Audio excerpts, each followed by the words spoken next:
Mga lolo-lola at mga nakatatanda sa loob ng maraming dekada, karamihan sa atin ay tinuruang magtiwala sa kung ano ang pamilyar.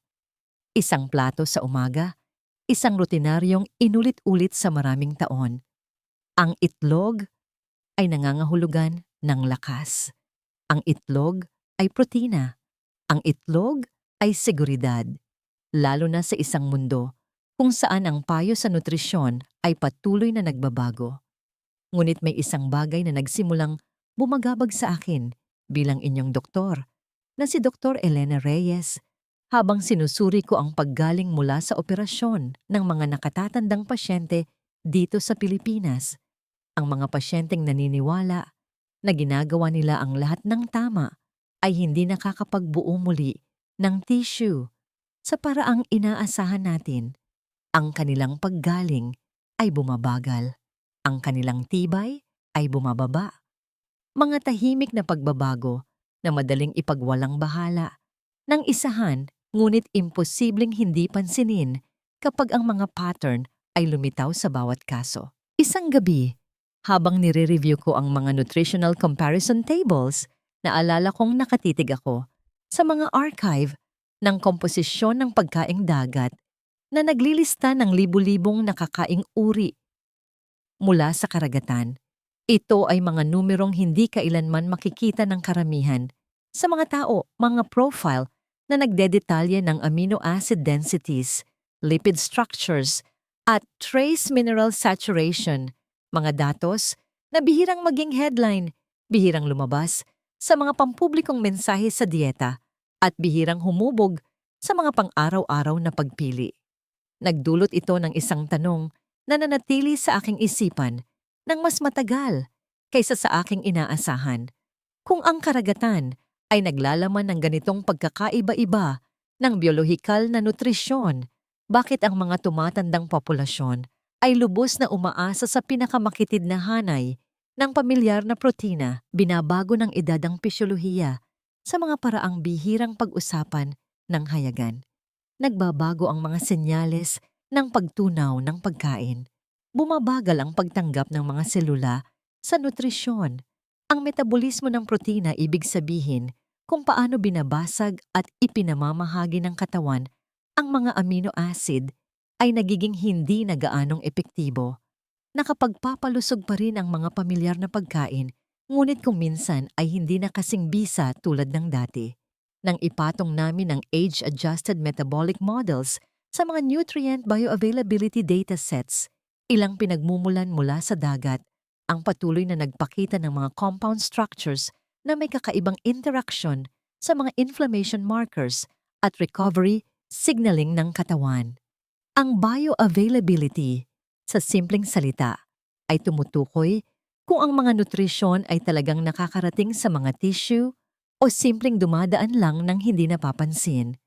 At ang pagkakaibang iyon ay nagiging mas malinaw habang tayo ay tumatanda. Sa artikulong ito, tutuklasin at iraranggo natin ang 5 sa mga pagkaing dagat na ito, mula sa pinakamababa hanggang sa pinakamalakas ang epekto.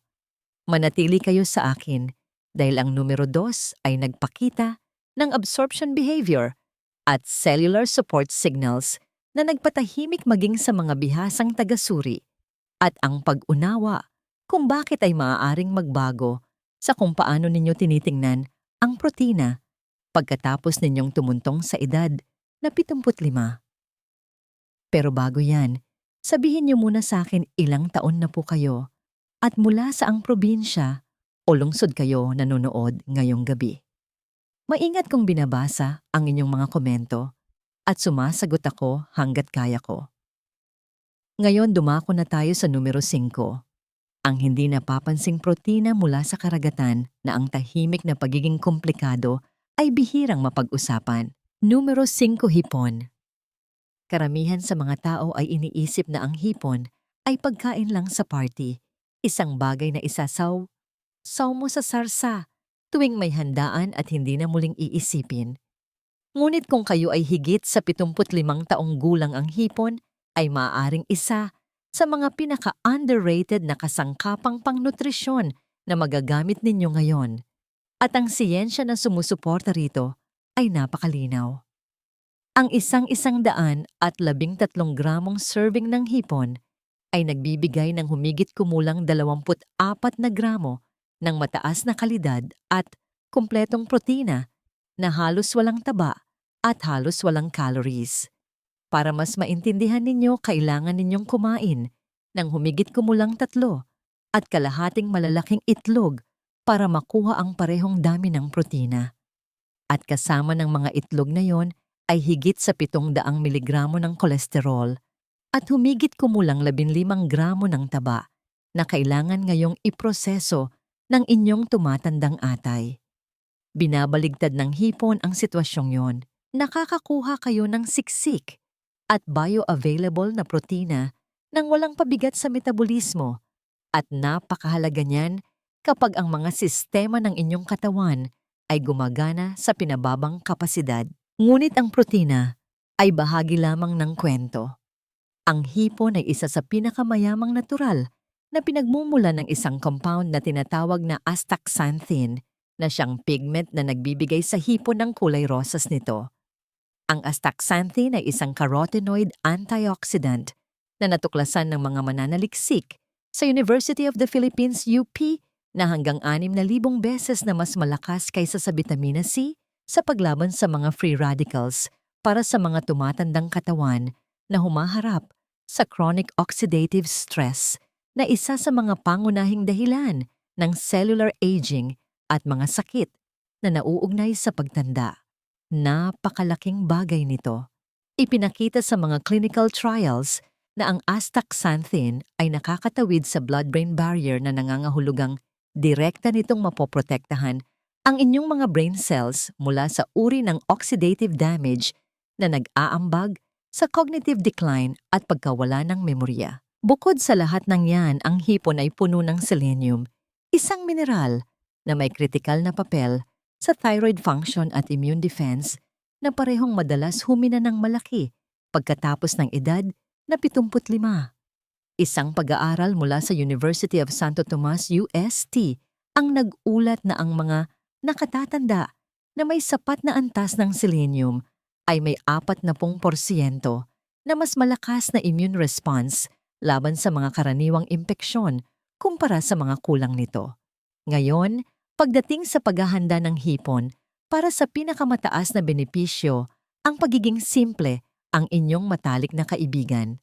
Ang pinakamasamang magagawa ninyo ay lagyan ito ng breading at i-deep fry dahil sinisira nito ang astaxanthin at nagdadagdag ng mga inflammatory oils na hindi kailangan ng inyong katawan. Sa halip igisa ng bahagya ang inyong hipon sa extra virgin olive oil na may kaunting bawang at katas ng sariwang kalamansi. Ang olive oil ay aktwal na tumutulong sa inyong katawan na masipsip ang astaxanthin ng mas epektibo dahil ito ay isang fat-soluble na compound at ang bawang ay nagdadagdag ng sarili nitong mga benepisyong anti-inflammatory sa pamamagitan ng isang compound na tinatawag na allicin. Maaari rin ninyong i-steam ang hipon at ihalo sa salad o kainin ng malamig na nagpapanatili sa halos lahat ng nutrisyon. Layunin ang humigit kumulang 3 hanggang 4 na servings bawat linggo. At palaging piliin ang mga nahuli sa dagat wild-caught kaysa sa mga inalagaan sa palaisdaan farm-raised. Kung posible, dahil ang mga wild-caught na hipon ay naglalaman ng mas mataas na konsentrasyon ng astaxanthin at mas kaunting contaminants. Ngunit kahit gaano kahanga-hanga ang hipon ng susunod na pagkaing dagat sa ating listahan ay nagdadala ng proteksyon sa kalamnan sa isang ganap na kakaibang antas. Bago tayo magpatuloy, mangyaring i-like ang videong ito at mag-subscribe. Ang mga susunod na impormasyon ay maaaring magpabago ng lahat para sa inyong kalusugan. Numero 4 mackerel, tanigi o alumahan. Kapag naririnig ng karamihan sa mga tao ang tungkol sa omega-3 fatty acids, agad nilang naiisip ang salmon. At siguradong tatalakayin natin ang salmon mamaya sa listahang ito. Ngunit mayroong isang pagkaing dagat na aktwal na naglalaman ng mas mataas na konsentrasyon ng mga mahahalagang tabang ito bawat serving. At ito ay isang bagay na ganap na hindi napapansin ng karamihan sa mga nakatatanda. Ang mackerel particular ang mga isdang tulad ng tanigi o alumahan sa ating mga karagatan ay naglalaman ng humigit kumulang 2.6 na gramo ng omega-3 fatty acids bawat 85 gramong serving na aktwal na mas marami kaysa sa ibinibigay ng karamihan sa mga uri ng salmon. At kapag kayo ay higit sa 75 na ang omega-3 fatty acids ay hindi lang magandang magkaroon, ang mga ito ay ganap na kritikal para mabuhay. Ang inyong katawan sa edad na ito ay lumalaban sa patuloy na talamak na pamamaga, chronic inflammation, na siyang pangunahing sanhi ng sakit sa puso, arthritis, paghina ng isip, at maging ang ilang mga cancer.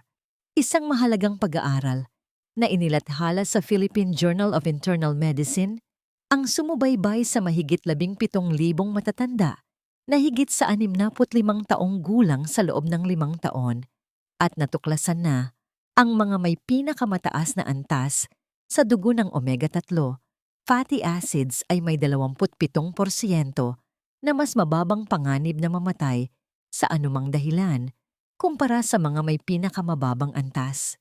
Hindi iyon isang maliit na benepisyo lamang. Iyon ay isang kalamangan na nagpapahaba ng buhay at ang mackerel ay sagana sa pagbibigay nito. Ang nagpapabukod-tangi sa mackerel para sa mga nakatatanda ay ang hindi kapani-paniwalang konsentrasyon nito ng vitamin D, isang bagay na nagiging labis na mahalaga pagkatapos ng edad na 75. Ang kakayahan ng inyong balat na gumawa ng bitamina D mula sa sikat ng araw ay mabilis na bumababa habang tumatanda. At pagsapit ninyo sa kalagitnaan ng inyong 70s kayo ay gumagawa ng humigit kumulang 75% na mas kaunting bitamina D kaysa noong kayo ay nasa inyong 30s. Ang kakulangan sa bitamina D sa mga nakatatanda ay direktang nauugnay sa mas mataas na panganib ng pagkahulog, pagkabali ng buto, panghihina ng kalamnan at depresyon. Ang isang serving ng mackerel ay nagbibigay ng halos 70% ng inyong pang-araw-araw na pangangailangan sa bitamina D na ginagawa itong isa sa pinakamabisang natural na mapagkukunan na magagamit. Nagbibigay din ang mackerel ng malakas na dosis ng vitamin B12 na mahalaga para sa nerve function at paggawa ng red blood cells. Pareho itong bumababa habang tumatanda at maaaring humantong sa anemia at neuropathy kung hindi matutugunan. Ang pinakamagandang paraan ng paghahanda ng mackerel para sa pinakamataas na nutritional benefit ay ang i-bake o i-grill ito ng kasama ang balat dahil malaking bahagi ng omega-3 fat ay nakapaloob sa ilalim mismo ng balat at ang pagluluto ng buo ang balat ay pumipigil sa mga mahahalagang langis na yon na tumakas.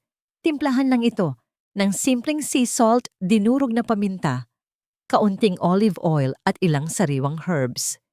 Maaari rin ninyong i-enjoy ang nakalatang mackerel na nakakagulat na kasing sustansya ng sariwa dahil ang proseso ng pagkening ay aktwal na nagpapalambot sa mga buto, ginagawa itong makakain at nagbibigay sa inyo ng hindi kapani-paniwalang dagdag na calcium na labis na kailangan ng inyong tumatandang buto. Subukang durugin ang nakalatang mackerel gamit ang tinidor, ihalo sa kaunting tinadtad na celery, kaunting mustard at katas ng kalamansi para sa mabilis at siksik sa protina na tanghalian. Natatagal lamang ng 2 minuto upang ihanda. Layuning kumain ng 2 hanggang 3 servings kada linggo. Ngayon, kung pinabilib kayo ng mackerel, hintayin ninyong marinig kung ano ang nagagawa ng numero 3 para sa inyong mga buto at immune system. Numero 3. Talaba oysters. Narito ang isang bagay na hindi sasabihin sa inyo ng karamihan sa mga doktor sa panahon ng karaniwang check-up at ito ay talagang nakakaalarma. Pagkatapos ng edad na 75, ang inyong immune system ay dumadaan sa isang proseso na tinatawag na immunosenescence, na kung saan ay ang unti-unting paghina ng inyong mga depensa sa immune system. Ang inyong katawan ay gumagawa ng mas kaunting T-cells. Ang inyong mga antibody responses ay bumabagal at ang inyong kakayahang labanan ang mga infection virus at maging ang mga cancer cells ay bumabagsak ng malaki. Ito ang pangunahing dahilan kung bakit ang pulmonya trangkaso at urinary tract infections UTI ay nagiging nagbabanta sa buhay ng mga kondisyon para sa mga tao sa grupong edad na ito sa halip na mga maliliit na abala lamang. At isa sa mga pinakamalaking nutritional na dahilan ng pagbagsak na ito ng immune system ay ang kakulangan sa zinc na nakakaapekto sa tinatayang 40% ng mga nasa hustong gulang na higit sa 75 ayon sa pananaliksik na inilathala sa Philippine Journal of Nutrition. Dito papasok ang talaba.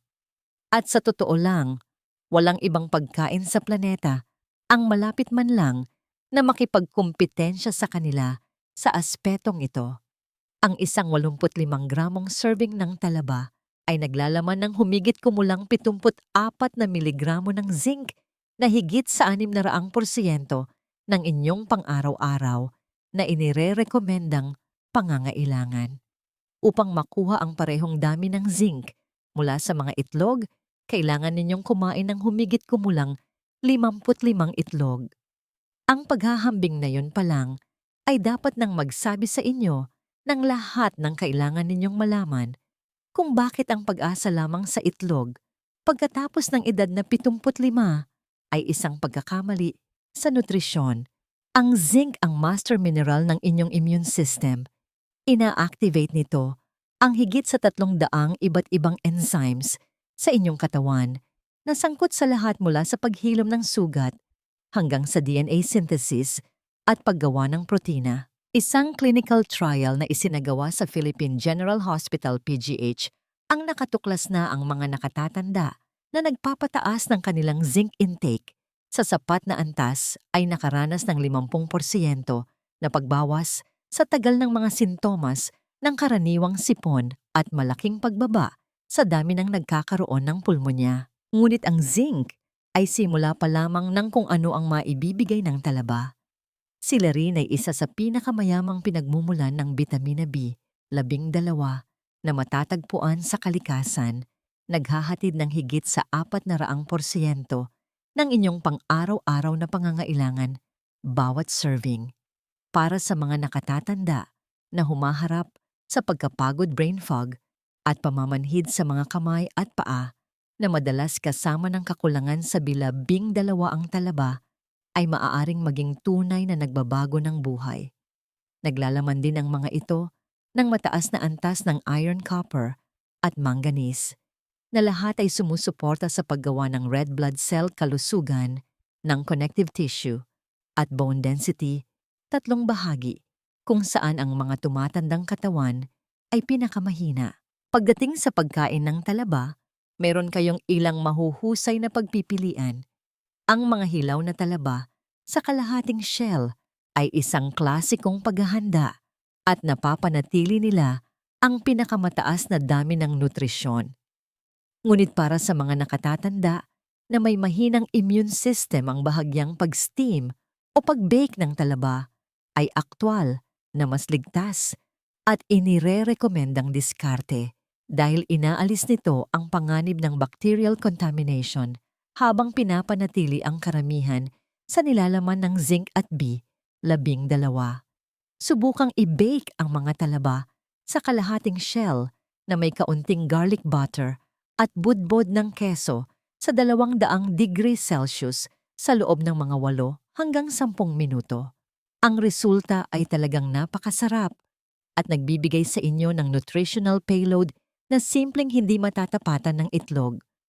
Kung ang mga sariwang talaba ay hindi magagamit o hindi madaling mabili sa inyong lokal na palengke, ang mga nakalatang smoked oysters ay isang kamangha-manghang alternatibo. Maaari ninyo itong kainin ng diretso mula sa lata, kasama ng mga biskwit o ihalo sa pasta o kanin. Kung ang nagagawa ng talaba para sa inyong immune system ay nagpapangha sa inyo, ang susunod na pagkaing dagat sa listahang ito ay magpapabigla sa inyo kung ano ang magagawa nito para sa inyong puso. Numero 2, sardinas tamban.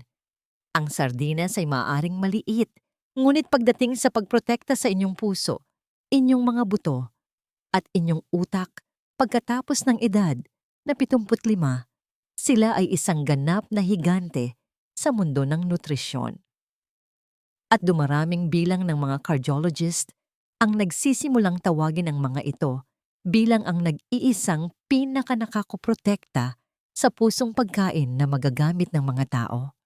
Isang pag-aaral na inilathala sa isang lokal na medical journal noong 2021 ang sumubaybay sa mahigit 1,000 matatanda na higit sa edad na 65 sa loob ng isang buong taon, at natuklasan na ang mga regular na kumakain ng sardinas, 2 servings lamang bawat linggo, ay nakaranas ng 36% na pagbawas sa kanilang panganib na magkaroon ng type 2 diabetes, makabuluhang pagpapabuti sa kanilang cholesterol profiles, at nasusukat na pagbaba sa mga markers ng talamak na pamamaga. Ito ang mismong mga health metrics na tumutukoy kung ang isang tao na higit sa 75 ay mabubuhay ng malusog at malaya o mauuwi sa kama ng ospital. Ang nagpapabisa ng husto sa sardinas ay ang kombinasyon ng mga nutrients na inihahatid nila sa isang maliit na pakete. Dahil kinakain ninyo ang buong isda pati buto, at lahat ang sardinas ay isa sa mga pinakakonsentradong pinagkukunan ng dietary calcium na magagamit kahit saan. Ang isang lata ng sardinas ay nagbibigay ng humigit kumulang 35% ng inyong pang-araw-araw na pangangailangan sa calcium, at hindi tulad ng mga calcium supplements na naiugnay sa mga pag-aaral sa mas mataas na cardiovascular risk. Ang calcium sa sardinas ay natural at ligtas na nasisipsip ng inyong katawan kasama ng bitamina D at omega-3 fatty acids na tumutulong na idirekta ito sa inyong mga buto sa halip na sa inyong mga ugat. Ito ay isang kritikal na pagkakaiba na hindi napapansin ng karamihan sa mga tao. Kapag uminom kayo ng calcium pill, minsan idinedeposito ng inyong katawan ang calcium na yon sa mga dingding ng inyong arterya na nag-aambag sa calcification na humahantong sa mga atake sa puso at stroke. Ngunit kapag ang calcium ay natural na kasama ng bitamina D at bitamina K2, tulad ng sa sardinas, alam na alam ng inyong katawan kung saan ito ilalagay, at iyon ay sa inyong mga buto kung saan ito nabibilang. Ang sardinas ay naglalaman din ng pambihirang nutrient na tinatawag na coenzyme Q10 o CoQ10, na isang compound na kailangan ng inyong heart muscle cells para makagawa ng enerhiya ng mahusay. Pagkatapos ng 75, ang inyong natural na produksyon ng CoQ10 ay bumabagsak ng aabot sa 50%, na isa sa mga dahilan kung bakit ang heart failure ay lalong nagiging karaniwan sa grupong edad na ito. Ang regular na pagkain ng sardinas ay tumutulong sa natural na pagpuno sa mga antas ng koke nang hindi nangangailangan ng mga mamahaling suplemento. Ang ganap na pinakamahusay na paraan upang kumain ng sardinas ay diretso mula sa lata na nakababad sa extra virgin olive oil. Ang olive oil ay nagdadagdag ng sarili nitong mga polyphenol antioxidants na kumikilos ng sabay-sabay kasama ng omega-3 fatty acids sa sardinas upang bawasan ang pamamaga at protektahan ang mga dingding ng inyong arterya. Durugin ang mga ito sa ibabaw ng whole grain na tinapay na may kaunting katas ng kalamansi at ilang hiniwang pulang sibuyas. Maaari rin ninyong ihalo ang nakalatang sardinas sa mga salad o simpleng kainin ito diretso mula sa lata. Iminumungkahi ng pananaliksik na ang 3 hanggang 4 na servings bawat linggo ay ang pinakamainam.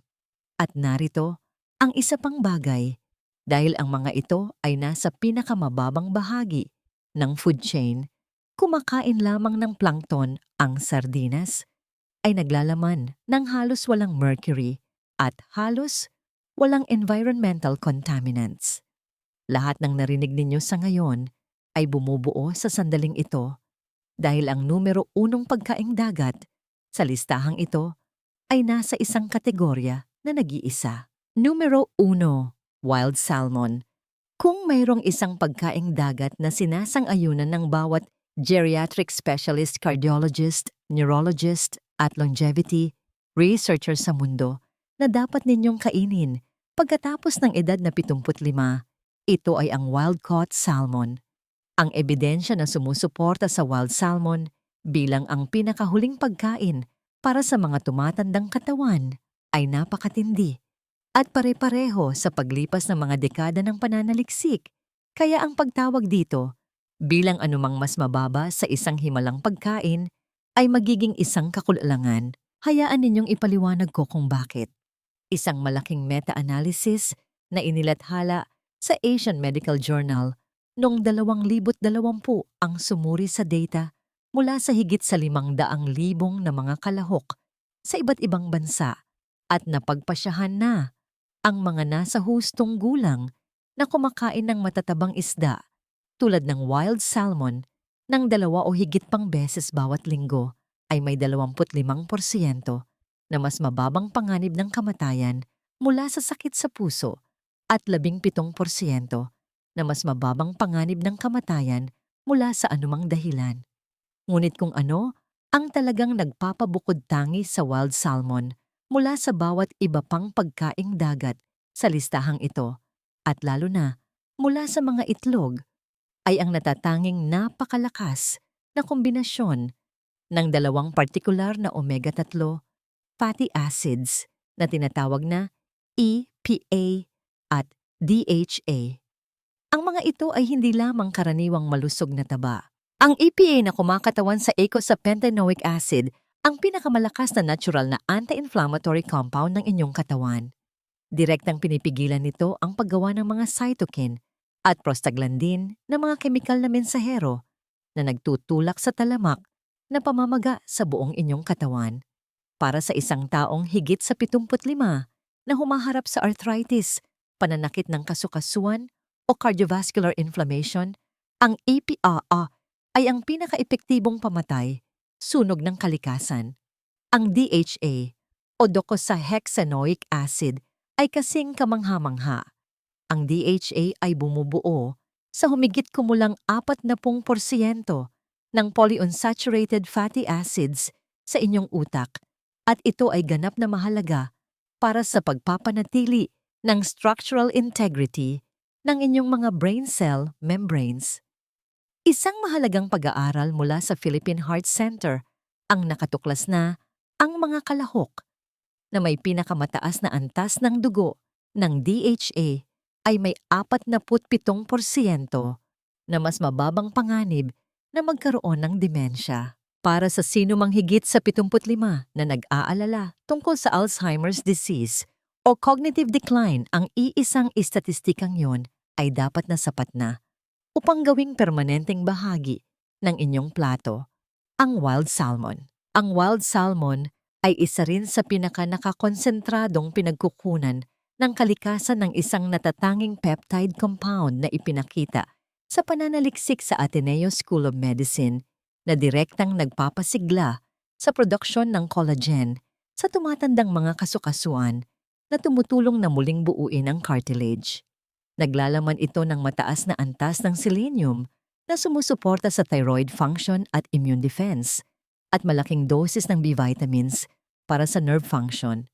Kinukuha ng wild-caught salmon ang mga nutrients nito mula sa natural nitong dieta sa bukas na tubig na siyang nagbibigay dito ng malalim na mapula-pulang kulay kahel. Ang pinakamagandang paraan upang ihanda ang wild salmon ay i-bake ito sa 100 at 70 degrees Celsius ng humigit kumulang 12 hanggang 15 minuto. Patakan ito ng kaunting extra virgin olive oil, timplahan ng asin paminta, at masaganang katas ng sariwang kalamansi. Ang susi ay maiwasan ang sobrang pagluto nito dahil kapag ang panloob na temperatura ay lumampas sa 63 degrees Celsius, sisimulan ninyong sirain ang mga maseselang molekula ng EPA at DHA. Gusto ninyong ang gitna ng fillet ay bahagyang makintab pa rin at basa. Kung ang sariwang wild salmon ay hindi mahanap o masyadong mahal, ang nakalatang wild salmon ay isang mahusay at abot-kayang alternatibo. Layunin para sa isang minimum na 3 servings kada linggo. Mayroon ding mga umuusbong na pananaliksik mula sa National Institutes of Health Philippines na nagmumungkahi na ang tiyak na kombinasyon ng mga nutrients sa wild salmon ay maaaring aktwal na makaimpluwensya sa pagpapahayag ng gene sa isang paraan na nagpapabagal sa biolohikal na pagtanda sa pamamagitan ng pagprotekta sa mga telomeres.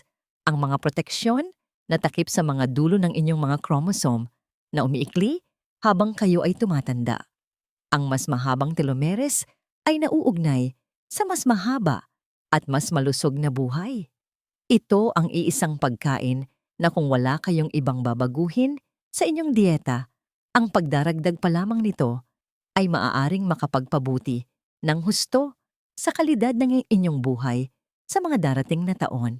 Kaya heto na po, 5 hindi kapani-paniwalang pagkaing dagat na napatunayan ng siyensya na higit na nakahihigit sa mga itlog para sa sinumang higit sa edad na 75.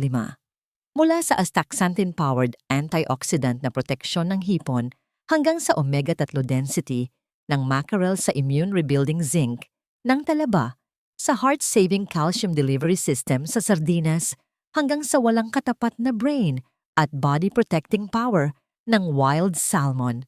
Ang bawat isa sa mga pagkaing dagat na ito ay tumutugon sa mga partikular na kahinaan na kinakaharap ng inyong tumatandang katawan araw-araw. Ang pananaliksik ay malinaw, ang ebidensya ay napakatindi, at ang pinakamagandang bahagi ay wala sa mga pagbabagong ito ang komplikado o mahal.